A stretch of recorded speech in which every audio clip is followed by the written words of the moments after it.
starting to strip down the parts from the C4 that we're going to swap into the 1950 Coupe. So far, what I've been able to figure out with some measuring is that this LT1 engine, where it's widest at the manifolds, is actually a couple inches wider than the regular small block that we've got in the 50. And that's probably going to create an issue with the frame. However, I need to kind of get it out and actually be able to take a few more accurate measurements, because really right now all I can do is kind of eyeball with a tape measure from the top. And what we might end up having to do there is we might have to build a new frame rail section for the front of the 50 in order to fit it, because I really don't want to be starting to swap a whole bunch of things to try to make it fit. You know, like we could end up buying some headers or shorties for this or something that's going to make it work. However, at the same time, we just want to work with as much stuff as that we have stock, and performance is not really an issue that we're going for with the 50. So as much stuff as I can reuse and we don't have to buy new parts of, just try to make something work, the better. We'll have to use the radiator setup that's in the 50 currently, and in order to make all that work out, we're also looking at the firewall is much farther forward on the 50 compared to front axle center line, because that's where we're going to be locked in on the C4 stuff swapping, is we need the wheels to fit the wheel well. So the big thing there is we're going to need to figure out how to move this LT1 engine forward probably 5 or 6 inches to match up to with where the engine's at currently in the 50 compared to at front axle center line, in order to clear the firewall the same. However, there is some space behind it, so maybe we only need to go 3 or 4 inches. It does look like we should have space for that in the C4 setup. Shouldn't take a whole lot of rearranging anything. As you see on the passenger side here, we got lots of room coming forward. It'll be just a different motor mount. On the driver's side, it might get a little more complicated because of the steering shaft and where that angles into the rack. However, it does look like we do have a few inches of room at the bare minimum.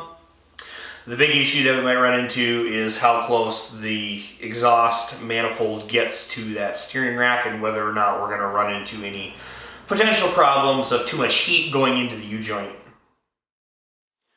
As for the rear suspension, I don't think we're going to have much for issues.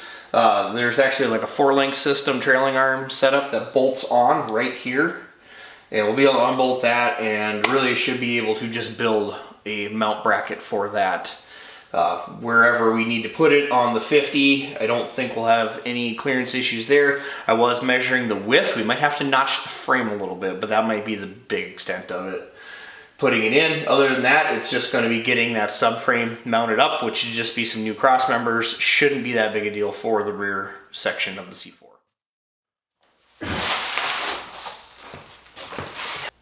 Trying to do more research on what components there is on this thing. I was starting to get real nervous about the transmission, because everything I was kind of looking up was pointing towards it being a 4L60E, and apparently any aftermarket computers and stuff like that, they tend to prefer being like a 98 and up style transmission for the being able to control it. Apparently some of the earlier stuff will work, but there was a big thing about whether or not it was a 12 pin versus a 13 pin. So I was out here taking apart some more stuff on the front end, decided to get under here and check, and I think we actually have a manual transmission. Not manual like a stick shift, but manual like non-electronic automatic, which is awesome because that completely eliminates a bunch of that worry for me. So this is either a 700R4 or a 4L60, which apparently were kind of the same thing in the early 90s. So that's real nice, because if I have to go with the aftermarket computer and wire harness setup on this thing there, I do not have to worry about the transmission then. And I really wanted to use this transmission anyway, because putting an overdrive in the 50 is going to make it much more enjoyable than the Turbo 350 that's in it, where we only get 1-to-1. Having an overdrive is just going to make everything better about driving it. down the highway, or I mean, even at 50 miles an hour, the overdrive is going to be much more enjoyable to drive. Now that I've got a good direction of where I'm going to go with the wiring and the ECU and the transmission, I need to get the suspension off of this chassis. And the big thing I'm looking at right now is I want to try to start just eliminating parts from both ends. Number one, to make a little bit of space in here, and number two, make a lot more room for being able to get at the rest of the bolts and stuff. The rear section of the frame, basically like just behind the rear wheel back, is actually a bolt-on like crash beam section that's holding the fuel tank up right now. It looks like it's just 4 bolts on each side of the frame, and then that can pop off. That'll give me a lot more room around the back of the car to work and see where everything's bolted on for the rear suspension, because I could just get that unbolted and put it outside.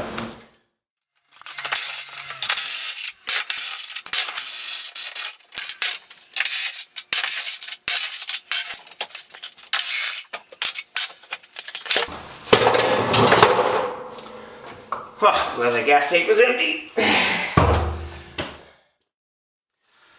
So here's the fuel line I just took off of there.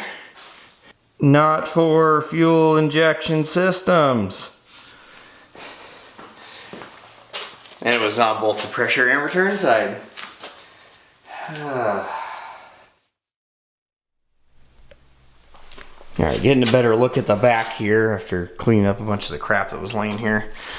Looks like we've got 2 main points that bolt on. We've got the sway bar back here. There's a couple options here. They got these nice bolts straight up, but I think I'm going to save this bracket because, I mean, this being an aluminum piece, I assume this crossbeam is actually a pretty important part of the structural integrity here, so that it, you know, this is holding everything in place and not all of the stress is being put through that aluminum beam. So if I save these brackets just by unbolting them down here, I can then add a crossbeam when it goes in the 50. I know that we're going to be looking at a potential problem of overlap. I think the 50 frame is about halfway across this bracket. I have chosen violence with the crusty brake lines. However, this bracket tab is really nice, so I'm going to unbolt that and save these. To all our muscle car viewers, or doing track fun autocross things with older cars like I am, look at the beef of this Corvette frame and how wide it is, but just how tall that thing is. And they still felt the need to put this structural brace in here. And I bet just the frame alone is probably 5-6 times stronger than like a stock G-body frame, for example, and they still put stiffening bars in to reinforce that area. Now comes the interesting part. I want to pull the main center section of frame off rather than dropping the front frame, suspension, and drivetrain out. The reason for that is when I had this up in the air, I was supporting on the part I want to remove. However, if I would have pulled all of the bolts out of the rear suspension, it would have twisted down, and all that weight and tension would have been hanging on the motor mounts on the front and putting all that tension into the transmission and that drivetrain brace and all that stuff. And just in the name of being cautious, I don't want to do that. I would rather have all that stuff weight supported on the floor like I have it now, and then lift the center section of the frame off. That way we're not putting a ton of stress into those parts of the driveline.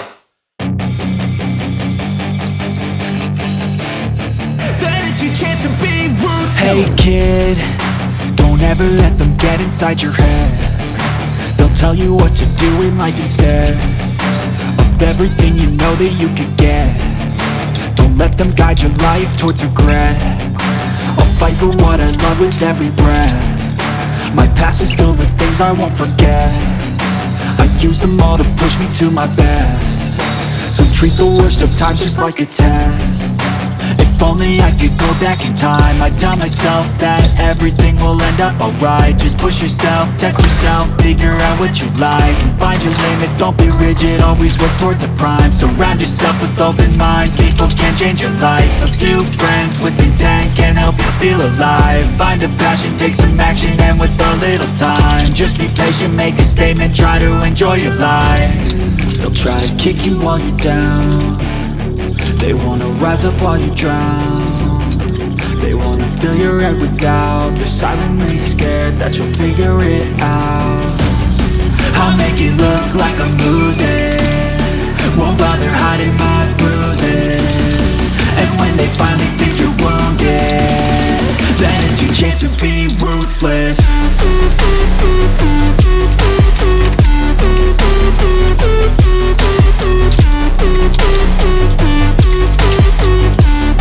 Then it's your chance to be ruthless.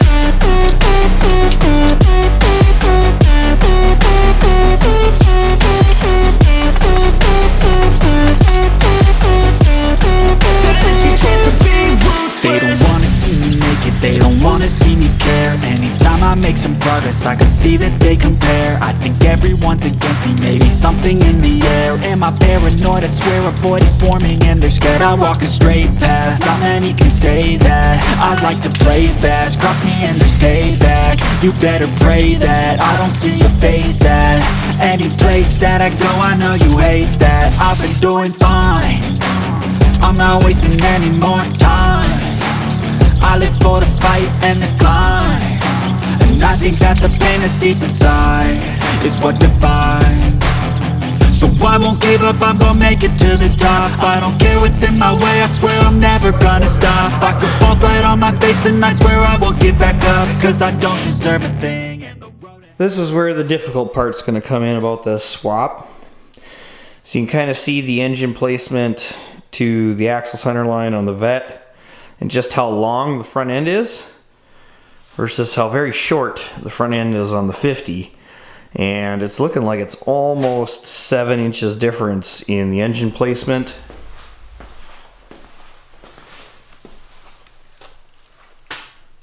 Because here on the 50, it's kind of about lining up with this water coolant plug as far as axle center line, versus over here, that same plug in there is way back here on the tire. Rough math says that this engine needs to come up 5 inches, and that's it to clear these power steering lines coming off the rack right here, because it's got this one that hooks way up. If somebody knows about a low profile 90 on there, that would be awesome and save quite a bit of raising the engine. However, I still think we can do it, and then moving it forward quite a bit. As far as the difference in the frame on the 50, the Corvette frame is actually wider than the 50 frame here.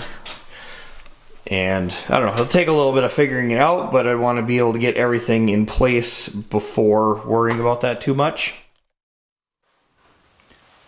The other big thing to notice here is going to be the wheelbase. Had my buddy Ross help me measure the wheelbase here yesterday when he was over visiting, and we're about 96 inches on the Corvette, and it's 116 on the 50. So we gotta lengthen it out 20 inches. And then the way the Corvette is set up here, I kind of like this setup as far as being able to place it back into the 50. So what I'm thinking my plan is going to be here going forward is get the engine and transmission repositioned how they need to be relative to the front suspension. And I can remove this beam around the drive shaft, make a jig to set it up on my long welding table, and then just fabricate a longer version to make the wheelbase work out. That way, just like I rolled this thing out as a single piece from under the Vette, I can roll it back under the 50 after I tear all the stuff off of the 50 and be able to like have everything kind of held in place, and it'll be just a lot easier to visualize it versus having everything kind of moving around and be separated. I mean, this isn't super rigid by any means as far as perfection, but I mean, it's definitely going to be a lot better than if I have the entire rear end is a moving piece, the engine transmission is a moving piece, the front end is a moving piece, and then trying to make sure that all that stuff's in alignment. So if I could just jig up this beam, make a longer version, it'll still hold everything into alignment. And what I've settled on for the electronics is I'm going to do a full aftermarket harness on this thing. I'm not interested in trying to salvage any of the 30 plus year old wiring at this point in time. It's just not worth it. And the way that it was integrated into all of the other systems on the chassis, it was going to turn into a nightmare of trying to chase wires and everything else, versus for around $700 I can just have a full aftermarket harness that's already done and ready to go. Downside of that is I can't use the CM for this, which I was already looking at getting the VATs deleted, and then you can't get the wiring harness to work with that computer and all this stuff. So I guess the 94 and 95 computers are the ones that can be tuned. That's what everybody uses for their aftermarket harnesses. So I'll just be buying a new computer that's set up for that harness. I haven't emailed them to clarify. There's a few different suppliers. Currently I'm looking at PSI as probably who I'm going to go with, but I mean there's a bunch of different people that sell this stuff, and I haven't checked yet, but hopefully it'll make that I can reuse the cruise control setup. It should be able to run the AC. However, this car, other than the condenser still being on the radiator, all the AC lines are missing. So I don't know if I'm going to bother with the AC unless my dad really wants to do it, and at that point we might be kind of stuck with going with like a vintage air. We're trying to source a bunch of the parts again, but I'm not too worried about that. I mean, just mostly I'm happy that this transmission is non-electronic. Otherwise that would have turned into a whole other thing that we would have had changed, because apparently the early 4L60Es are not properly supported by the aftermarket harnesses and computers.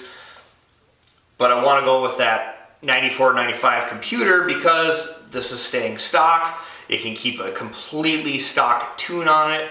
That means cold starts will be good, hot starts will be good, just changes in elevation, temperature, weather, all of that will be probably way better than I'd ever be able to achieve with like an aftermarket ECU, even in spending a ton of time doing it.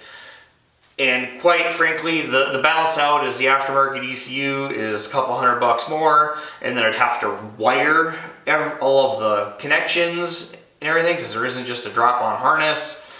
And then the tuning time required, and it's just, I'd be looking at hours and hours of additional work versus buying a stock computer with an aftermarket harness for it, everything plug and play, and we should be able to just fire it up and go with minimal connections like grounds and power supplies.